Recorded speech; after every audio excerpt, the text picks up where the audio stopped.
ದೇಶದ ಇತಿಹಾಸದ ಪುಟಗಳಲ್ಲಿ ಕಂಗೊಳಿಸುವ ಅಹಲ್ಯಾಬಾಯಿ ಹೋಳ್ಕರ್ ಮಹಾರಾಣಿಯ ಆಡಳಿತದಲ್ಲಿ ನ್ಯಾಯ, ಕರುಣೆ, ಶಾಂತಿ ಮತ್ತು ಪ್ರಜೆಗಳ ಕಲ್ಯಾಣವೇ ಆದ್ಯತೆಯಾಗಿತ್ತು. ಸೋಮನಾಥ, ಗಯಾ, ಪುರಿ, ರಾಮೇಶ್ವರಂ ಸೇರಿದಂತೆ ಅನೇಕ ದೇವಾಲಯಗಳನ್ನು ಇವರು ಜೀರ್ಣೋದ್ಧಾರ ಮಾಡಿದರು. ಅಲ್ಲದೆ ದೇಶದಾದ್ಯಂತ ದೇವಾಲಯಗಳು, ರಸ್ತೆ, ಬಾವಿಗಳು ಮತ್ತು ಧರ್ಮಶಾಲೆಗಳನ್ನು ನಿರ್ಮಿಸಿದ ಇವರಿಗೆ ಇದೇ ಕಾರಣಕ್ಕೆ ಭಾರತದ ತತ್ವಜ್ಞಾನಿ ರಾಣಿ ಎಂದೂ ಸಹ ಕರೆಯಲಾಗಿದೆ.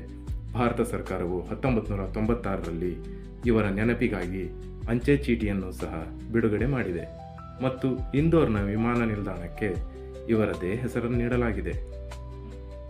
ವಯೋಸಹಜವಾಗಿ ತನ್ನ 70ನೇ ವಯಸ್ಸಿನಲ್ಲಿ 1795ರ ಆಗಸ್ಟ್ 13ರಂದು ಇವರು ಮರಣ ಹೊಂದುವುದರೊಂದಿಗೆ ಭಾರತದ ಅತಿ ದಕ್ಷ ಆಡಳಿತದ ಪ್ರಖರವಾದ ಸೂರ್ಯ ಅಸ್ತಂಗತವಾದಂತಾಯಿತು.